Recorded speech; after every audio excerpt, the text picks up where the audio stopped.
माणूस आयुष्यभर काहीतरी शोधत असतो.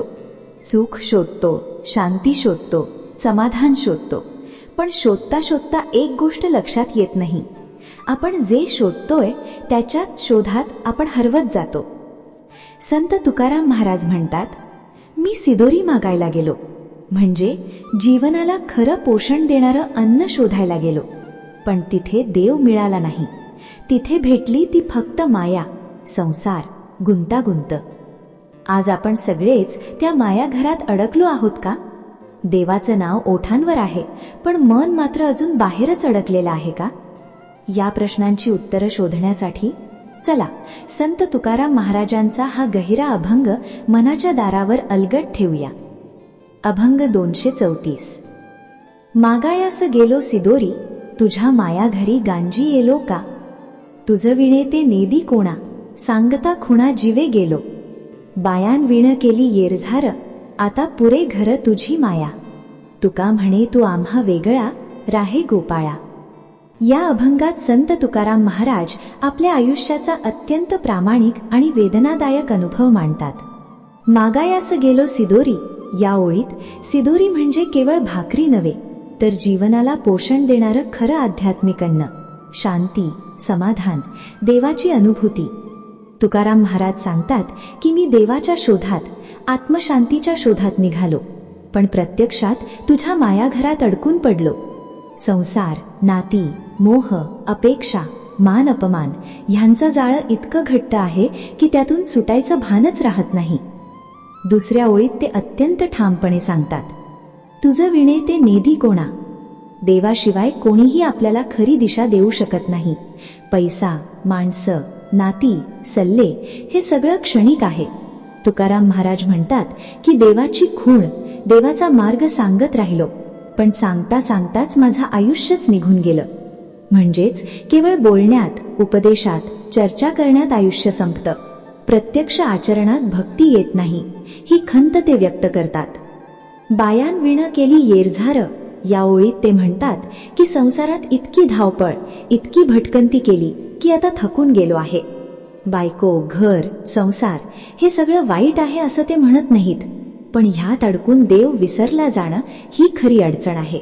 म्हणूनच ते म्हणतात, आता पुरे घर तुझी माया. आता या मायारूपी घरात राहणं पुरे झालं आहे. ही जाणीव म्हणजे भक्तीची सुरुवात आहे. शेवटच्या ओळीत तुकाराम महाराज पूर्ण शरणागती व्यक्त करतात. तुका म्हणे तू आम्हा वेगळ्या राहे गोपाळा. हे फार खोल वाक्य आहे. ते देवाला म्हणतात, आम्हाला या मायेतून वेगळं काढ, आमचं रक्षण कर, आमचं मन तुझ्याशी जोड. ही विनंती म्हणजे अहंकाराचा संपूर्ण त्याग आहे.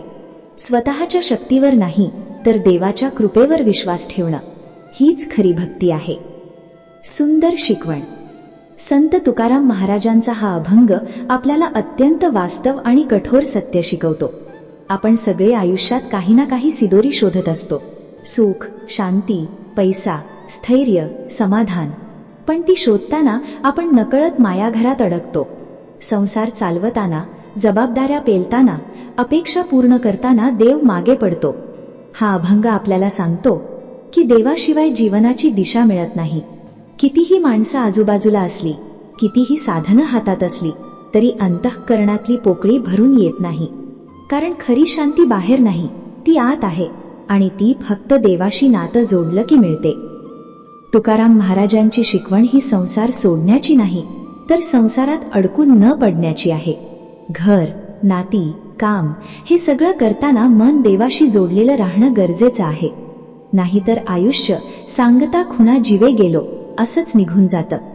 या अभंगातून आपल्याला हेही कळतं की थकल्याची जाणीव होणं ही हार नाही, तर जागृती आहे. आता पुरे असं मनात येणं म्हणजे आत्मिक प्रगतीचं लक्षण आहे. तेव्हाच माणूस देवाकडे खऱ्या अर्थाने वळतो.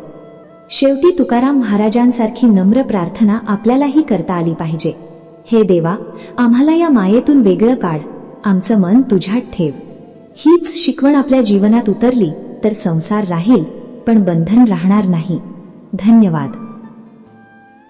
तुकाराम महाराज शेवटी एकच विनंती करतात, तुका म्हणे तू आम्हा वेगळा राहे गोपाळा. म्हणजे देवा, या मायेतून आम्हाला वेगळं काढ. ही विनंती कमकुवत माणसाची नाही, तर जाग झालेल्या आत्म्याची आहे.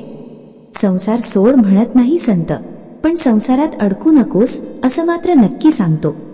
आज आपणही एवढंच म्हणूया, हे पांडुरंगा, आमचं शरीर जगात राहो, पण मन मात्र तुझ्याशी जोडलेलं राहो. जर हा अभंग तुमच्या मनाला थोडंसंही स्पर्शून गेला असेल तर तो स्पर्श पुढे न्या, कारण देवाकडे जाण्याचा मार्ग मनापासूनच सुरू होतो. अशाच संतवाणी, अभंग अर्थ आणि भक्तिपूर्ण विचारांसाठी चॅनलला सबस्क्राईब करा. हा संदेश आपल्या आप्तांपर्यंत पोहोचवा आणि पांडुरंगाच्या नामात मन रमवा.